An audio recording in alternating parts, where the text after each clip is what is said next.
Hey, what's going on, you guys? I'm here with the second part of Unorthodox Phrases versus Lush. Um, I wanted to, where I left off was about the Lush effect, and I know I was getting all hyped and stuff like that, but um, basically, what Lush One did, saying coming down to Florida, is I think he reminded us or introduced us to a fierceness that we hadn't really had in battle. I think, hold on one second. Let me just close this door. Okay.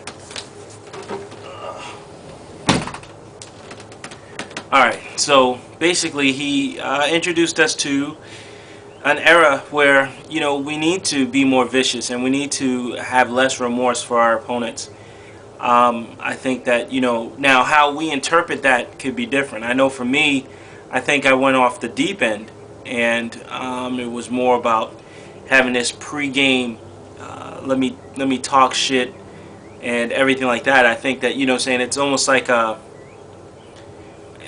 virus almost. You know what I'm saying? I mean, it just affects people in different ways. Um, Aside from that, when you dig deeper into the battle, you look at some of the kind of like the small details.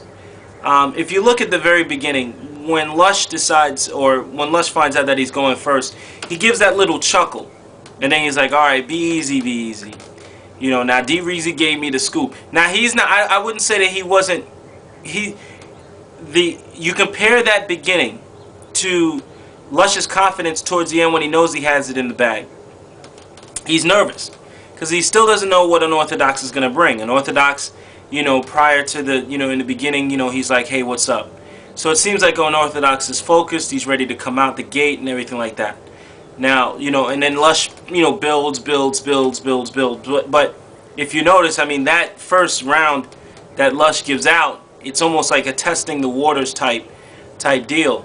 Unorthodox comes out and does his thing. Now, this is just further observations that I saw. And actually, he actually does a pretty good job in the very beginning. Who the bay is hard, gay is bars, saying, "Hey there, y'all." He really comes out pretty cool. But I think what happens is Lush starts to move around and talk during Unorthodox's round. And I think that's probably what threw him off. I mean, I looked at it, I was like, I didn't really think about it because I noticed, Unorthodox was saying that shit a lot. He was like, you moving your head, doing dumb shit. Saying, I mean, it did throw him off. And I think that, saying that is something that I want to talk about in this piece. And it's not Lush's, thing. I mean, I don't know. Maybe he was just trying to figure out what was going on. Maybe it was a tactic. But, saying it falls in the same line of predicting lines or touching people. It's the same thing. I mean, it's those tactics that kind of like take away from, whatever. Now, battle to battle, saying yes, Lush killed them. We already know that stuff. But, saying when you look at those little things, like, okay, why is this guy moving around?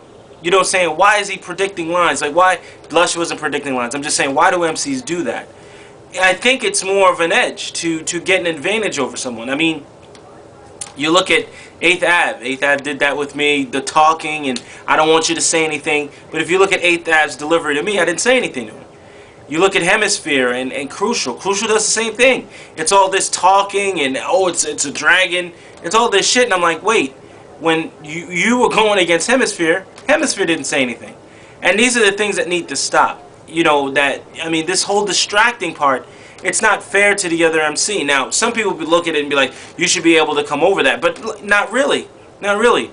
You know what I'm saying? The rules don't have it to where the person that's getting dissed can just do whatever they want to do. And it may sound like a rant or bitch thing or whatever, or I'm bitching about it or whatever the case may be. But I think it's really, really harmful because it's like, okay, you were able to say whatever you needed to say, no interruptions whatsoever. But yet, it's not cool for that person who may have a great rebuttal and may actually make this into a contest.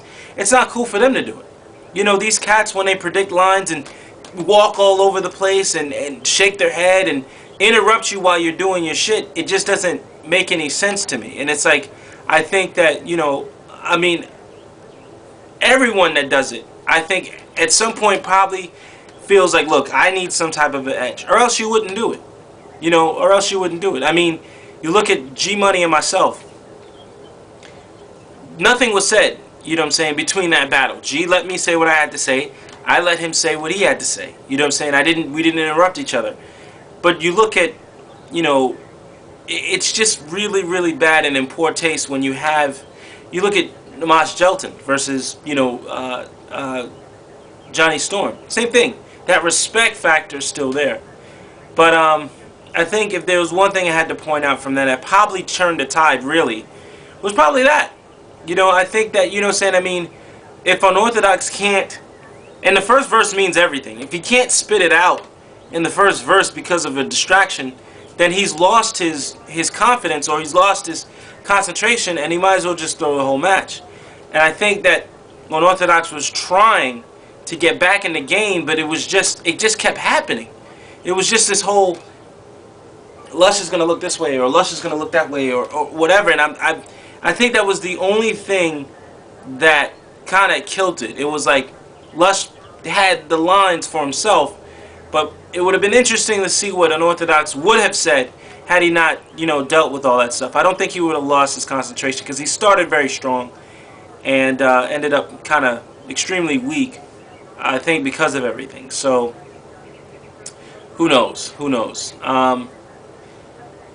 That is, I know it seems like a downer, you know what I'm saying, but I wanted to, when I was looking at the tape more, when I was coming up with this second rebuttal, or the second stuff and everything like that, I noticed that, and I'm like, yeah, that kind of took a little bit out of the battle, you know what I'm saying? I mean, I wish that hadn't happened, and, it would have probably been more of an event had both participants just kind of just stood there and taken it.